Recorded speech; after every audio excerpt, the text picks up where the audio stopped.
Baiklah, Assalamualaikum warahmatullahi wabarakatuh. Perkenalkan, nama saya Yunita dengan NIM 2204235. Saya di sini sebagai moderator untuk presentasi pada kali ini. Ini merupakan salah satu tugas dari mata kuliah kebijakan publik bersama dosen magnaku yaitu Bapak II Permana STMT. Dan saya di sini tidak sendiri, saya bersama saya yaitu yang pertama ada Syarah Nurhajiti, yang kedua ada Amira Sakinah, yang ketiga ada Belinda Yulianti, dan selanjutnya ada Nahlin Zakia, dan yang terakhir itu saya Yunita. Langsung saja penjelasan materi pertama yang akan disampaikan oleh Syarah Nurhajiti. Kepada Syarah, disilahkan. Terima kasih kepada moderator yang telah memberikan kesempatan saya untuk menjelaskan materi yang pertama. Di sini materi dari kelompok kami yaitu ruang lingkup kebijakan publik. Di dalam Permenpan nomor tahun 2007, ruang lingkup merupakan pedoman umum yang meliputi prinsip penyusunan kebijakan, bentuk, sertifikasi, dan sifat kebijakan publik. Langkah-langkah formulasi kebijakan, langkah-langkah implementasi kebijakan, dan langkah-langkah evaluasi kinerja kebijakan dan revisi kebijakan. Yang pertama itu yaitu prinsip dan penyusunan kebijakan publik. Di dalam prinsip dan penyusunan kebijakan publik terdapat 6 prinsip yang harus dipenuhi. Yang pertama, benar dalam proses, yaitu bahwa dalam proses harus transparan, dapat dipertanggungjawabkan, dan melibatkan pihak yang seharusnya terlibat. Yang kedua, benar secara isi, yaitu bahwa isi kebijakan mengatur isu kebijakan yang harus diatur atau fokus kepada isu kebijakan. Yang ketiga, benar secara politik etik, yaitu mengakomodasi para pihak yang terkait secara langsung dengan kebijakan. Yang selanjutnya, benar secara hukum, yaitu bahwa kebijakan ini benar-benar merupakan kaidah hukum. Dan selanjutnya, benar secara manajemen. Isi dari kebijakan bersifat sistematis dapat dilaksanakan meskipun pelaksanaannya bukan oleh pemerintah. Yang terakhir, benar secara bahasa, yaitu bahwa setiap kebijakan publik di Indonesia harus menggunakan bahasa Indonesia yang baik dan benar. Mungkin sekian dari saya kembalikan kepada moderator. Terima kasih kepada Syarah. Materi selanjutnya akan disampaikan oleh saya, yaitu terkait eh, bentuk, stratifikasi, dan sifat dari kebijakan publik, di mana terdapat pada poin 2 dari ruang lingkup kebijakan publik menurut dari Permenpan nomor 4 tahun 2007, yaitu meliputi terdapat bentuk ini yang mana terbagi menjadi peraturan-peraturan dan pernyataan-pernyataan pejabat publik di hadapan publik yang telah dikodifikasi secara formal dan legal. Dan yang kedua yaitu adanya sertifikasi. Sertifikasi ini terbagi menjadi kebijakan di tingkat pusat dan kebijakan-kebijakan di tingkat daerah.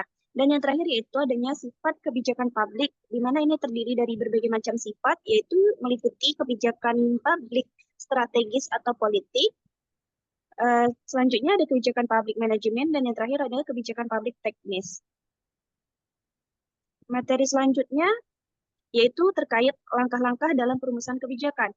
Dalam formulasi kebijakan ada beberapa langkah yang harus dilaksanakan, yaitu menetapkan isu kebijakan, di mana ini membentuk tim untuk menyusun formulasi kebijakan, selanjutnya melaksanakan tugas pra penyusunan kebijakan, dan proses publik kebijakan. Yang mana pertama adanya proses publik, yang kedua adanya merumuskan draft, dan yang terakhir menyelenggarakan diskusi kelompok terfokus. Ini merupakan draft final. Selanjutnya, yaitu terdapat langkah-langkah implementasi dari kebijakan.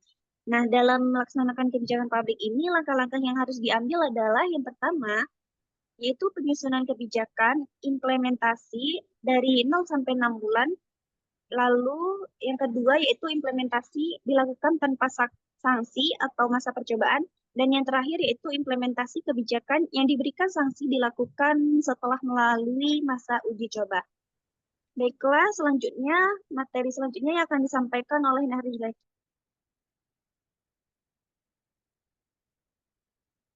Baiklah, materi selanjutnya ialah langkah-langkah evaluasi kinerja dalam kebijakan.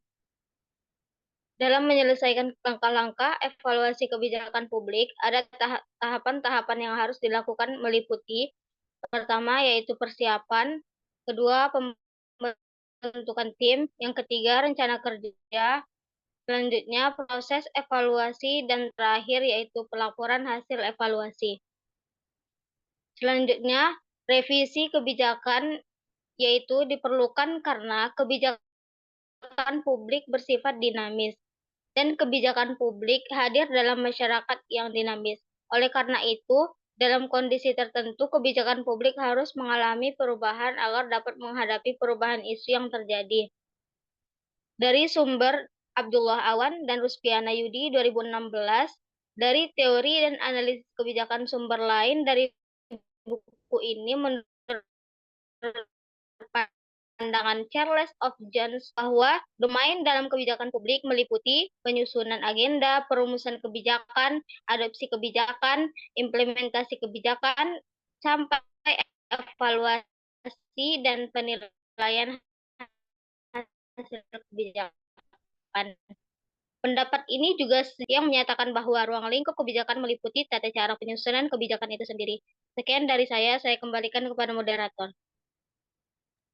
Baiklah, terima kasih kepada Nangrin. Materi selanjutnya yang akan disampaikan oleh Amira Sakinah kepada Miradi, silahkan. Baik, terima kasih moderator. Saya akan melanjutkan menjelaskan materi, yaitu dikutip dari Abdullah Awan dan Rusfiana Yudi tahun 2016, Teori dan Analisis Kebijakan. Menurut pandangan Charles of Jones 1984 mengatakan bahwa domain dalam kebijakan publik ini meliputi penyusunan agenda, perumusan kebijakan, adopsi kebijakan, implementasi kebijakan, dan evaluasi atau penilaian hasil kebijakan. Pendapat ini juga sejalan dengan Permenpan Nomor 4 2007 yang menyebutkan bahwa ruang lingkup kebijakan meliputi tata cara penyusunan kebijakan itu sendiri. Selanjutnya dikutip dari Sadana Trirdawati, Realitas Kebijakan Publik UM Press. Berdasarkan buku ini, menurut NASPA, National Association of Public School Affairs dan Administration merumuskan ruang lingkup kebijakan publik meliputi proses merumuskan, menerapkan strategi untuk mengoptimalkan dan memilih alternatif asli. Kemudian atribut yang jelas untuk membedakan antara kebijakan yang jelas dari area fungsional tertentu. Kemudian keterampilan dalam menganalisis sosial ekonomi, diagnosa politik, identifikasi isu, dan evaluasi program. Yang terakhir yaitu komitmen terhadap nilai kepentingan publik. Sekian dari saya kembalikan dari Terima kasih kepada Mira. Materi yang terakhir akan disampaikan oleh Belinda Yulianti. Kepada Belinda, disilakan. Baik, moderator, saya melanjutkan materi dari rekan sebelumnya. Kebijakan strategis. Kebijakan strategis harus mempertimbangkan kompleksitas dan saling ketergantungan berbagai faktor yang memengaruhi kebijakan. Kepentingan publik. Kebijakan harus dengan jelas mengidentifikasi dan mempertimbangkan kebutuhan dan kepentingan masyarakat. Pelembagaan kemampuan kebijakan publik.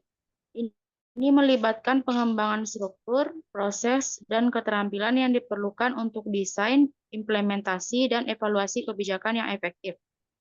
Konten dan evaluasi kebijakan. Ini termasuk mendefinisikan elemen-elemen kunci dari kebijakan dan menilai efektivitasnya untuk memastikan bahwa kebijakan tersebut memenuhi tujuannya dan memungkinkan adanya perbaikan. Menurut Abdal tahun 2015, kebijakan Win Sunan Gunung Jati. Sumber ini menyatakan bahwa ruang lingkup kebijakan publik secara khusus meliputi yang pertama, studi tentang perilaku elit politik dan birokrasi. Yang kedua, peran kelompok kepentingan dalam proses kebijakan. Yang terakhir, asal-usul dan permasalahan yang sama antara aktor politik yang terlibat dalam proses pembuatan, penerapan, dan evaluasi kebijakan. Ketiga hal tersebut secara khusus berada dalam lingkup kebijakan publik. Sekian dari saya kembalikan kepada moderator. Baiklah, terima kasih kepada Belinda. Mungkin sekian materi yang dapat kami sampaikan. Semoga dapat dimengerti dan dipahami. Kami akhiri dengan Assalamualaikum warahmatullahi wabarakatuh.